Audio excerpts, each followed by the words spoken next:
ശൃന്ദ എന്ന ഈ അനുഗ്രഹീത നടിയെ തിരിച്ചറിയാത്തവർക്കായി മേക്കപ്പ് കൂടുതലാണോ ചേട്ടാ എന്ന 1983 സിനിമയിലെ നിവിൻ പോളിയോട് ചോദിക്കുന്ന ഒരൊറ്റ ചോദ്യം മാത്രം മതി ആളെ മനസ്സിലാകാൻ. 1983 സച്ചിൻ ടെണ്ടുൽക്കറെ അറിയാത്ത, ഹിന്ദി സിനിമകൾ കാണാത്ത സുശീലി എന്ന കഥാപാത്രത്തെ രണ്ടു കൈ നീട്ടി ജനം സ്വീകരിച്ചതോടെ പിന്നെ അവസരങ്ങൾക്കായി ശൃന്ദയ്ക്ക് കാത്തു നിൽക്കേണ്ടി വന്നിട്ടില്ല. 2010 പുറത്തിറങ്ങിയ ഫോർ ഫ്രണ്ട്സ് എന്ന ചിത്രത്തിലൂടെയാണ് ശൃന്ദ തൻ്റെ സിനിമാ കരിയർ ആരംഭിക്കുന്നത്. കുഞ്ചാക്ക ബോബൻ, ജയസൂര്യ, മീര ജാസ്മിൻ എന്നിവർ ഒന്നിച്ച് ആ ചിത്രത്തിൽ ജയസൂര്യയുടെ സഹോദരിയായിട്ടാണ് ശൃന്ദ എത്തിയത്. വിവാഹ നാളിൽ മേക്കപ്പ് കൂടിപ്പോയ ചേട്ട എന്ന നിവിൻ പോളിയോട് ചോദിക്കുന്ന ചോദ്യം ഇന്നും പല വീടുകളിലും ആവർത്തിച്ചുകൊണ്ടിരിക്കുന്നു. ശൃന്ദ ഒരു നടി മാത്രമല്ല. തുണ്ടി മുതലും, ദൃക്സാക്ഷിയും, കമ്മട്ടിപ്പാടം എന്നീ പടങ്ങളിൽ ശൃന്ദ ഒരു ഡബ്ബിംഗ് ആർട്ടിസ്റ്റായി വർക്ക് ചെയ്തിരുന്നു. റോൾ മോഡൽസ് എന്ന ചിത്രത്തിൽ ഒരു ടോം ബോയ് കഥാപാത്രമായാണ് ശൃന്ദ അഭിനയിച്ചത്. ജീവിതത്തിൽ ടോം ബോയ് എന്ന കെട്ടും പേരും ഇഷ്ടമല്ല ശൃന്ദയ്ക്ക്.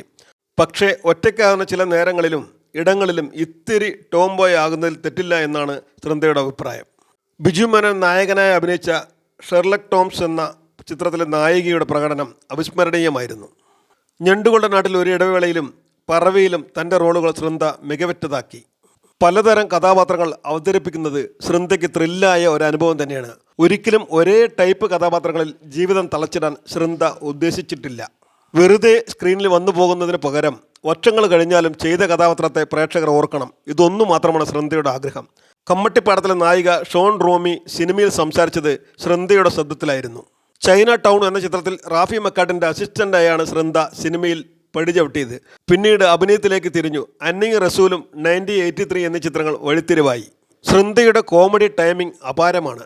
ഡയറക്ടർ പറയുന്നത് ചെയ്യുക എന്നതാണ് കാര്യം. അതിനപ്പുറത്തേക്കുള്ള കാര്യങ്ങൾ ചില സ്പേസുകളിൽ നമ്മൾ അറിയാതെ സ്വയം സംഭവിക്കുന്നതാണ്.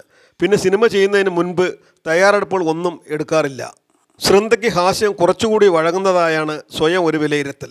ശരിക്കു പറഞ്ഞാൽ ശൃന്ദയ്ക്ക് ഇതുവരെ ശരിക്കുള്ള കഴിവ് പ്രകടിപ്പിക്കാനുള്ള റോളുകൾ ലഭിച്ചിട്ടില്ല എന്നാണ് എൻ്റെ അഭിപ്രായം.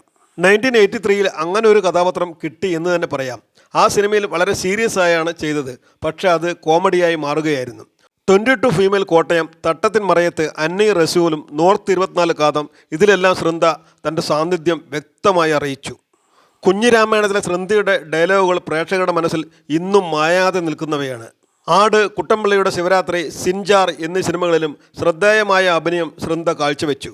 ഇനിയും ശൃന്ദയ്ക്ക് മലയാള സിനിമയിൽ ഒരുപാട് നല്ല കഥാപാത്രങ്ങൾ ചെയ്യാൻ അവസരം ലഭിക്കട്ടെ എന്ന് GPS മീഡിയ ആത്മാർത്ഥമായി ആശംസിക്കുന്നു.